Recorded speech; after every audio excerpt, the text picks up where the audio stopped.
welcome back. This is the official first video in my Buffy series that I'm doing, and I do have an introduction video. If you haven't seen it, I strongly recommend going to see it just so that you kind of are in the scoop of what the purpose of this is.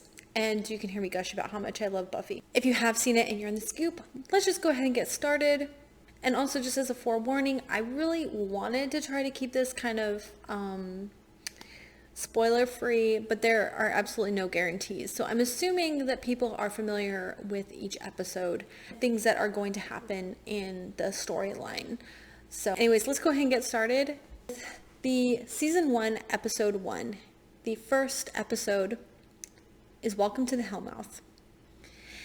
Welcome to the Hellmouth is the first kickoff of the TV show, but it is not the first in Buffy's story. The movie Buffy the Vampire Slayer came out in 1992, and it was also written by Joss Whedon, starring Christy Swanson as Buffy, Luke Perry as Pike, and Donald Sutherland as Merrick, who is the first Watcher.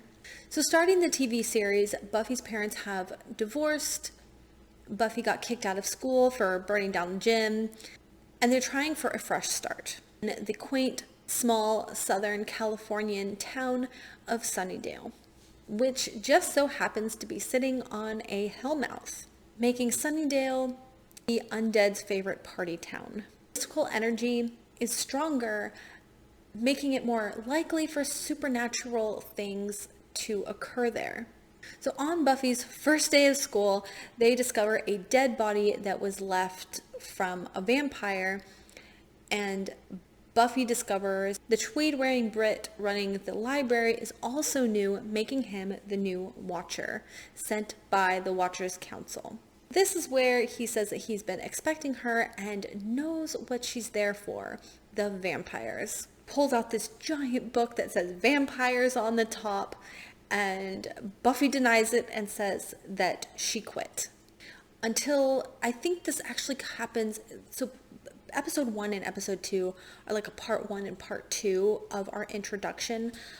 I kind of got them a little bit confused where we start. Like, I think they get kidnapped in 1, and then she goes to save them in the second part. So I'm getting things a little bit fuzzy from episode to episode on these two, so just forewarning. So she says that she quit until her new friends have been taken hostage by vampires, forcing her to play the Slayer and rescue them. The book that I have chosen for this first episode was Shadow and Bone.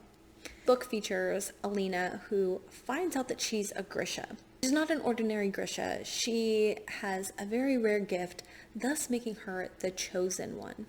Save everyone from the big bad brew and evil. However, Alina is reluctant, and in more than one way. If you know, you know. So Alina gets taken away suddenly to live in the castle and train with the other Grisha, but she really struggles to fit in because they have been training since they were children. They already have friends, they know the rules, and so she has to learn their ways, so just everything is just very kind of scary and new. This one really fits with the reluctant hero and the chosen one tropes, and themes of being new to town and having to learn how to fit in. In both instances, they meet new people for better and for worse, and they get paired with a mentor. The only thing missing from Shadow and Bone is the sense that there's this big secret and she's not supposed to tell her secret, because in Shadow and Bone, pretty much once it gets leaked, like, everybody knows, and the whole idea of Grisha is not new. But in Buffy, of course, people don't even know that vampires exist, so they can't really know that there's a vampire slayer. So we're going to leave off the second book. This one actually matches the best, I believe.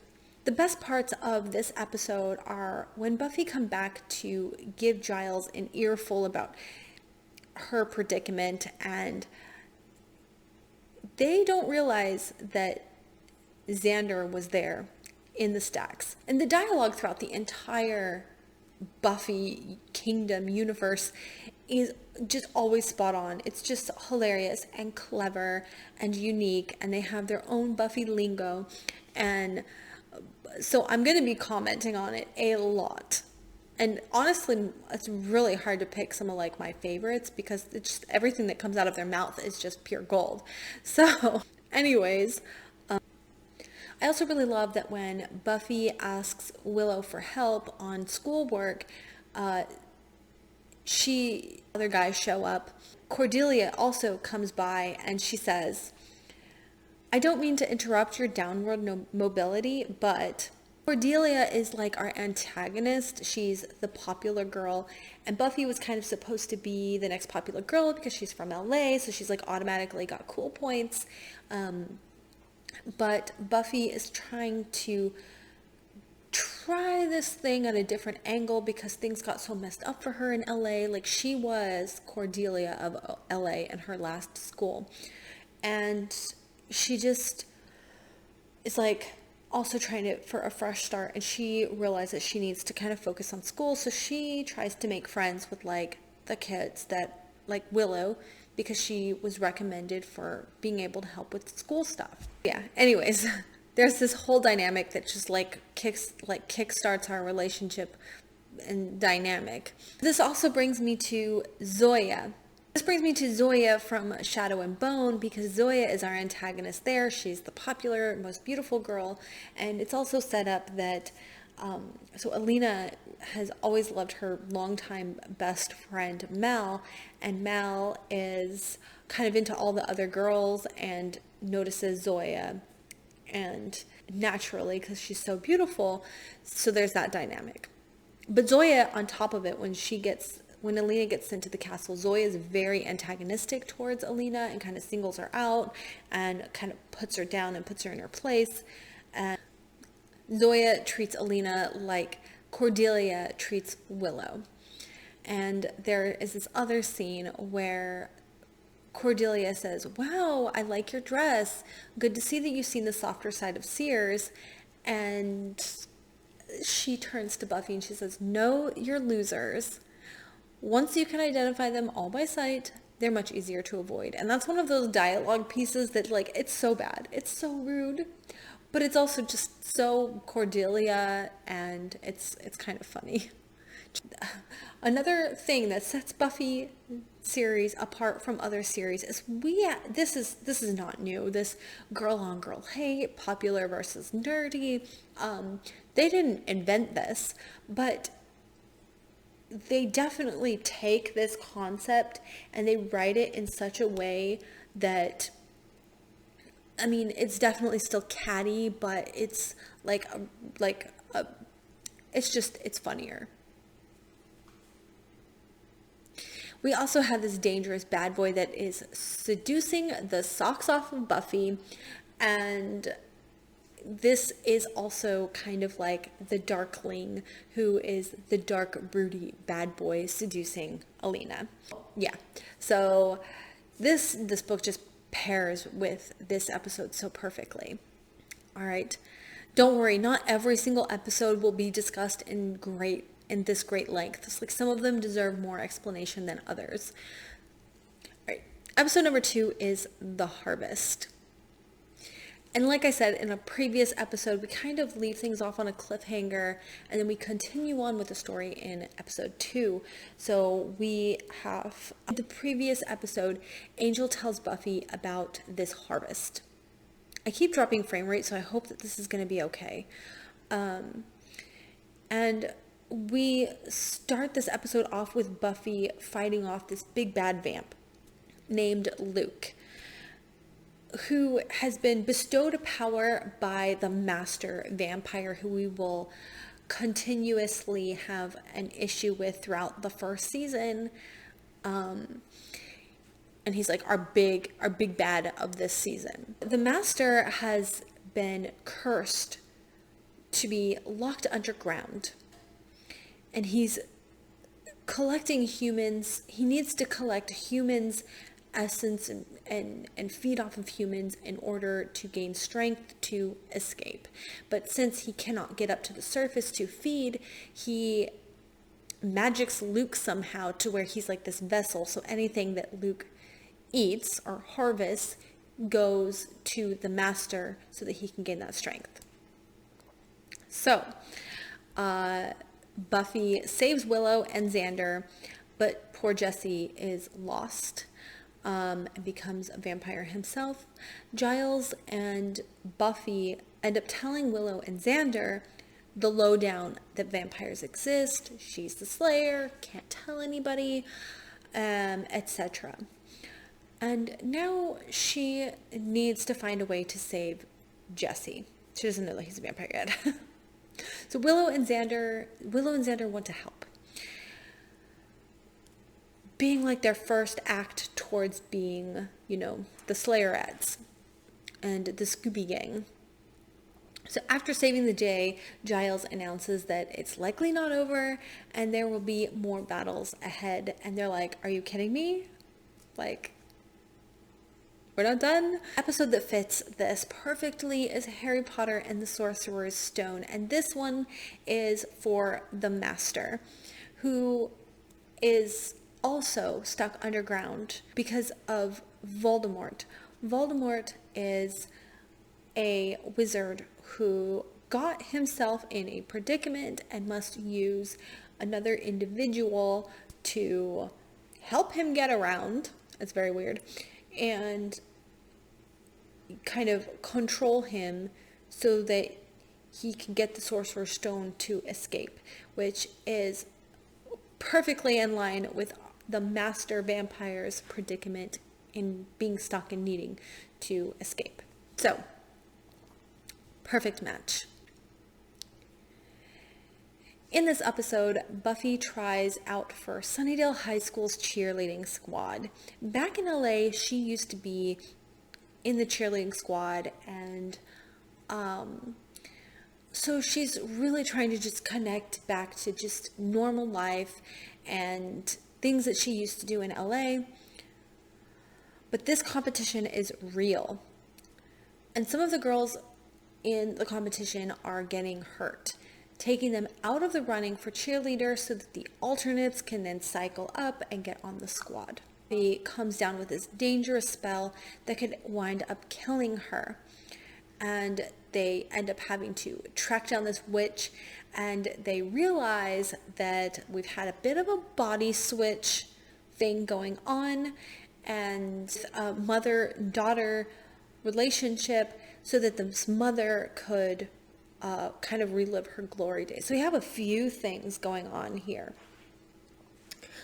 We have themes of regrets, evil mother relationship, and bad witch and body switching. One scene in here that I wanted to make note of, where Buffy and Joyce end up talking about their extracurriculars and following in parents' footsteps. Buffy is talking about this one cheerleader who gets all this time with her mom to practice the routines, and she really puts a lot of effort into her daughter's extracurriculars, but Joyce just can't do that. She's a single mom. She's really got it. She's working really hard, and she just doesn't have the time. And so she kind of brushes Buffy off and is like, well, it sounds like she's got a lot of time on her hands, and kind of dismisses what is important to Buffy. And she's like, oh, well, you could always be part of the other clubs and stuff like that. And Buffy's kind of, still kind of got the popular girl vibe thing going on. She's like, oh, even nerds pick on those kids.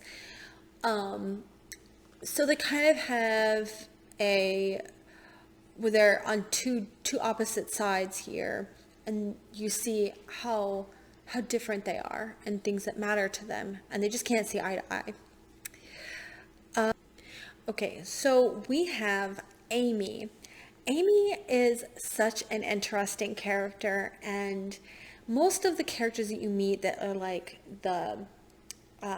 like in each episode, and they're like the center of what's going on, you kind of only see them that one episode, and sometimes they maybe make a cameo in other episodes because they still go to the school, but they don't really like carry on a storyline. But Amy's different. She gets very interesting. I think she pops up again in like season 3, and then again like years later in season like 7. And character growth, character growth. If you were watched. So anyways, so this features Amy, and Amy's what used to be like, I don't want to say fat girl, but that's kind of how they portray her in the show. But she was a little bit overweight. She used to just, hang out, enjoy eating brownies with Willow. But then I guess her parents go through a divorce and things change. And her mom gets really kooky and she disagrees with Amy not wanting to be like head cheerleader and super popular. And Amy's just like, whatever, like, I don't care about those kinds of things. So, Amy is really distressed and saying how her mom like gave up her whole life for her and married the most popular guy, but then this guy was an asshole, and it's not pretty. It's not a pretty situation. So the absolute perfect book for this is The Wicked Deep.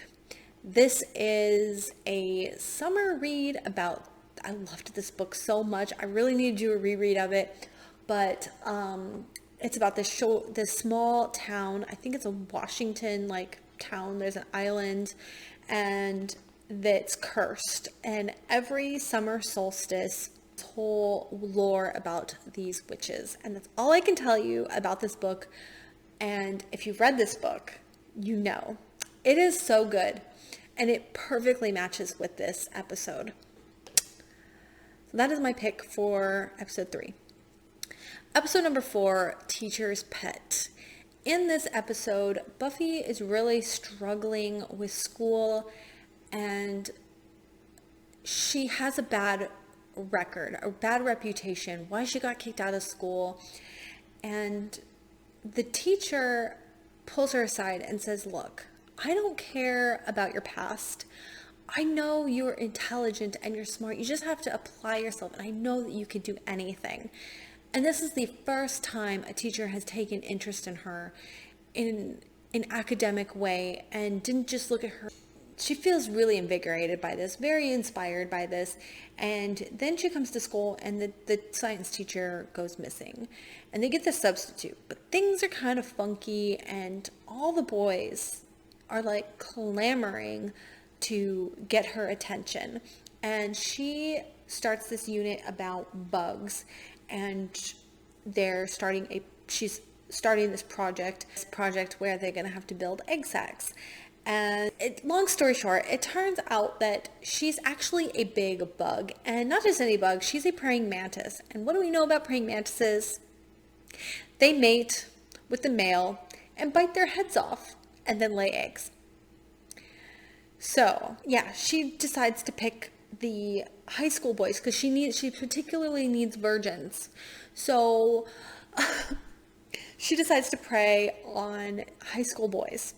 So we have a few things going on here. First, we have the very inappropriate teacher-student relationships.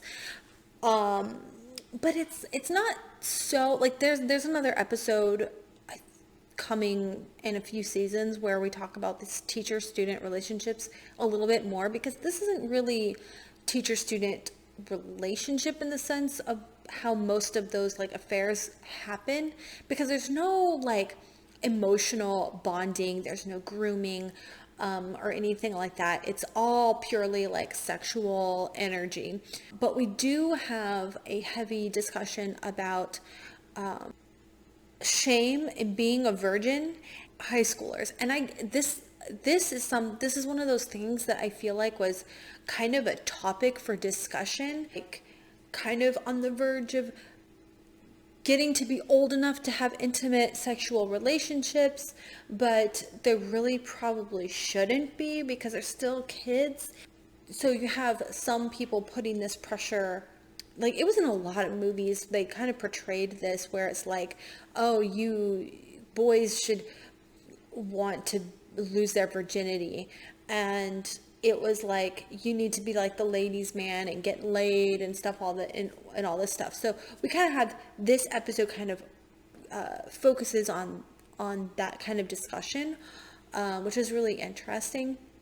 And one of my favorite scenes in this is when they go to lunch and then, okay, so two things. There's this part between the jock who's like, oh, I'm such a ladies' man and I get all the girls and, you peasants are virgins, like shame on you. And it turns out that he's just talking big and he's a virgin as well. And I thought that was really funny, but it's like, why did he have this need to have to lie about it? Like, what does it even matter? And that's kind of what we address in this. Xander is like a known virgin because like he doesn't get any girlfriends and stuff like that. And he's always like the kind of character that like wants to fit in. He wants to be cool, but he just isn't. And most of the time he's like cool with that, but like every now and again it kind of irks him. So when he's having his manhood questioned because he's a virgin, it kind of strikes a little nerve with him. It's interesting. But Willow is like, I think it's nice that you're a virgin, like you should wait.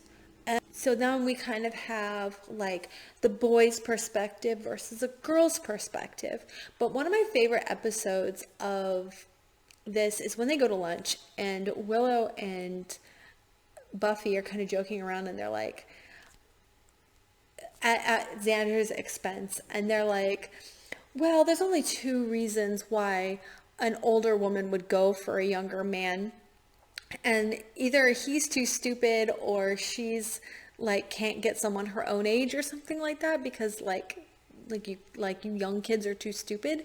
Or like there's something wrong with her.